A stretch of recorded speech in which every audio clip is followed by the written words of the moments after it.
அனைவருக்கும் வணக்கம். இந்த வீடியோ நேத்து எடுத்தது. நேத்து வந்து ஹர்னியோட சமையல் தான். நேத்து காலையிலே பாத்தீங்கன்னா இட்லி, அதுக்கப்புறம் உருளைக்கிழங்கு பட்டாணி குருமாலாம் வச்சுட்டு அவ வேலை எல்லாத்தையும் முடிச்சுட்டு வந்து பாத்தீங்கன்னா அப்புறம் டெஸ்ட்டுக்கு வந்து உட்காந்து படிக்க ஆரம்பிச்சிட்டாங்க. லீவ் விட்டாங்க. ஆனா இருந்தாலும் பாத்தீங்கன்னா டெய்லி அன்னைக்கு ஒரு சப்ஜெக்ட் வந்து டெஸ்ட் கொடுத்துருக்காங்க. நேத்து சோசியல் சயின்ஸ் அதெல்லாம் படிச்சுட்டு டெஸ்ட்டுக்கு வந்து தயாராயிட்டா.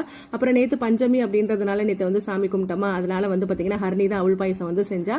அது எப்படி செய்யறது அப்படிங்கறது வந்து பாக்கலாம். அவல் பாயசம் செய்ய ஒரு டம்ளர் சிவப்பாவல் எடுத்து தண்ணி ஊற்றி நல்லா கழுவி சுத்தமாக தண்ணி வடித்து எடுத்துக்கலாம். அடுத்தது ஒரு பாத்திரத்தில் வந்து ஒரு டேபிள் ஸ்பூன் நெய் ஊற்றி அது நல்லா வந்து காஞ்சிட்டு அது கூட வந்து முந்திரியும் நம்ம போட்டுக்கலாம். அடுத்ததாக நம்ம வந்து திராட்சையும் போட்டு நெய்யில் நம்ம வந்து ரெண்டுத்தையும் நல்லா வறுத்து எடுத்துக்கலாம். அடுத்தது நம்ம கழுவி வச்சிருக்க சிவப்பாவலையும் இது கூட போட்டுட்டு நல்லா வறுத்துக்கலாம். அவளை நம்ம எப்பயுமே கழுவி தான் சேர்க்கணும். இப்போ நல்லா வறுத்துட்டு தேவையான அளவு பால் எடுத்துக்கோங்க.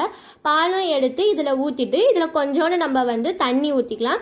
இந்த அவல் பார்த்தீங்கன்னா முழுக்க இந்த பாலிலே தான் நம்ம வந்து வேக வைக்க போகிறோம்.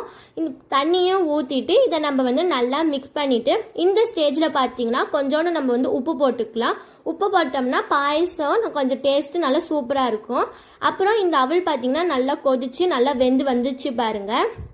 வந்துருச்சா?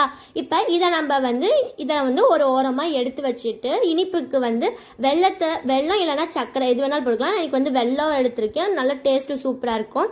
வெல்லத்தையும் பாகு காய்ச்சி இது பண்ணிட்டேன். சூடாக இருக்கும் போது ஊற்றிட்டோம்னா பால் வந்து திரிஞ்சு போயிடும். அதனால் நல்லா ஆற பிறகு நம்ம வந்து இதில் பாகை வந்து ஊற்றிட்டு கொஞ்சோண்டு ஏலக்காய் போட்டோம்னா சூப்பரான சிவப்பவல் பாயசம் ரெடி.